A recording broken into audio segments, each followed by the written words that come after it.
Hey guys, I made another world in Super Mario Maker 2. I call this Retro Land, and once again in the video description, all 5 course IDs will be there, as well as maybe in a pinned comment later.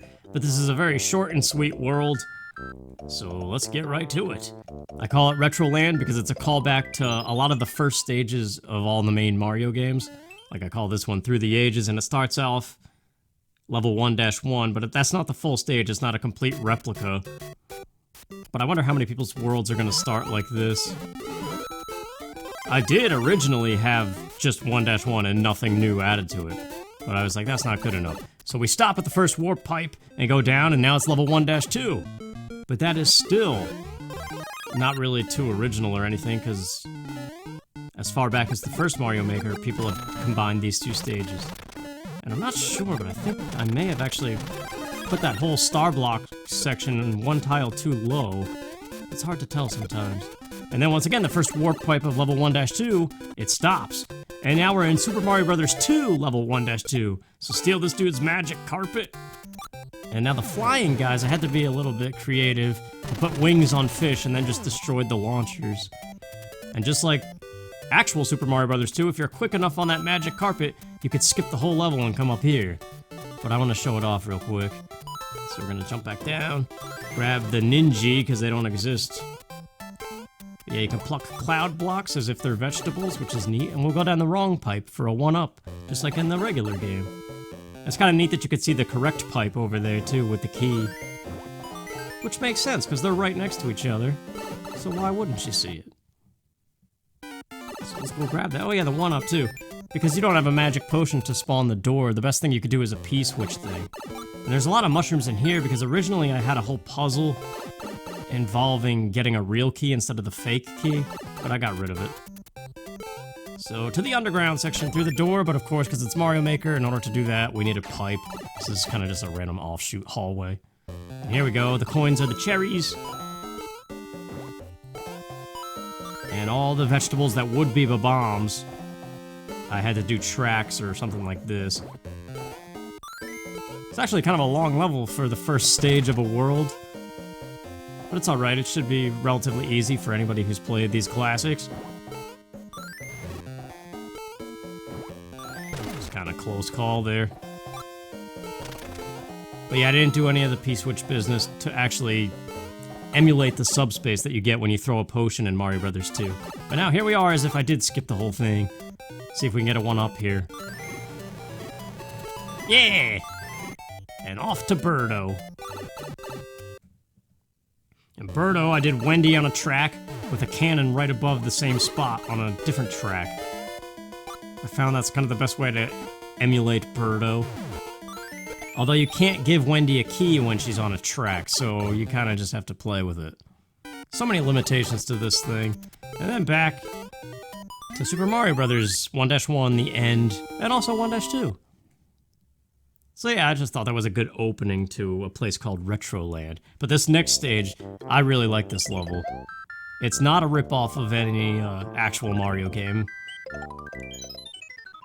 But it has the feel to it. Superballin, I call it. So I'm sure you know what this is all about. We gotta grab pretty much every coin in the stage using the amazing musical Super Ball Flower.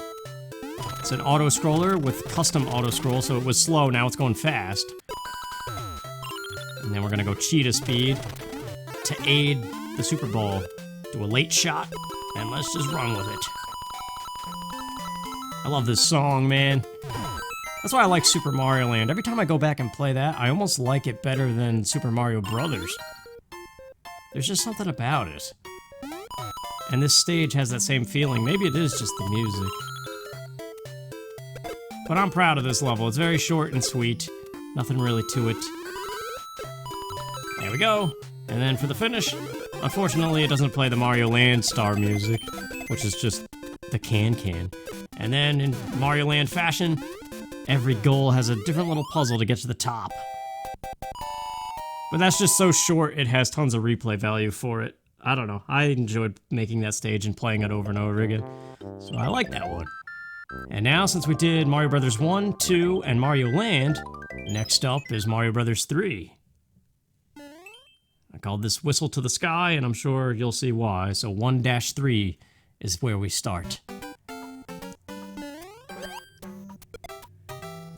But, of course, this is the famous Warp Whistle stage that you have to duck for a couple seconds on that white block at the end. So that's where things get different. And instead of going to the clouds, that's just a one-up. But everything else is the same. Except for this right here, you can't smash these from the side, you have to jump on it, and if you do that, the leaf just goes down and you can't grab it. So I had to do a hidden block. And no boomerang bros either. But here it is, the white block. Oh, he was about to have a bad day. And now suddenly, as if we used the Warp Whistle, we are in level 3-6, the auto-scroller. Although the whistle wouldn't take you to -6. This is 3-6, right? I was looking at a map online to replicate it. So that's why I think it's that stage, but I can't remember already. And that cloud is supposed to be that type of block in Mario 3 that you can grab if you hold the run button. But they don't exist in this. Another limitation, but... I don't know, this is a classic level, a lot of people remember this. This is actually one that spawns one of the coin ships, isn't it? If you grab a certain number of coins. This, I think I may have made them a tile too low as well. And also, is there that gap right there? Did I forget to place a tile? I can't remember. Maybe there is a gap.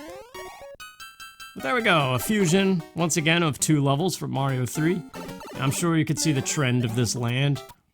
But it's exactly what you want a World 1 to be, just light and easy fare to introduce you to it and be fun and nothing else. And so, of course, next is Super Mario World. And what's the one level you remember from Super Mario World? Actually, there's a few. But I call this Still Groovy because the title screen level that it shows in Super Mario World is Groovy from the Special Land. So that's what we've got here, but I had to tweak it a little bit because the stage is actually longer than Mario Maker 2 allows you to stretch horizontally. At least that's how it seemed. Also, we're limited to just red and green Koopas, no blue and yellow. Like there's no blue and yellow Yoshi, that bothers me. And also no Venus flytrap things, so I had to use fire things. But the rest of this is kind of the same. This is the part that's shortened.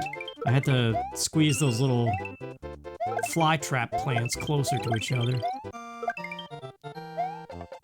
But I made the stipulation to collect all the dragon coins, which are just the 10 coins, and the charging chucks that throw the baseballs. We had to be a little creative with them and put a jumping piranha plant, and then on top of them, whatever the wrench throwing guy is.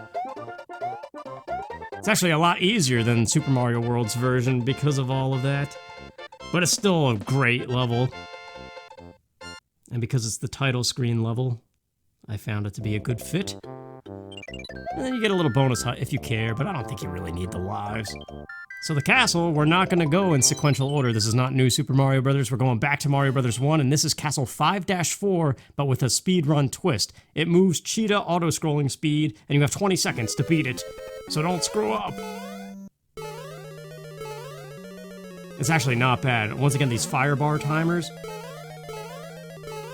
All the timers of Mario Maker stuff, it's so easy to bypass for some reason.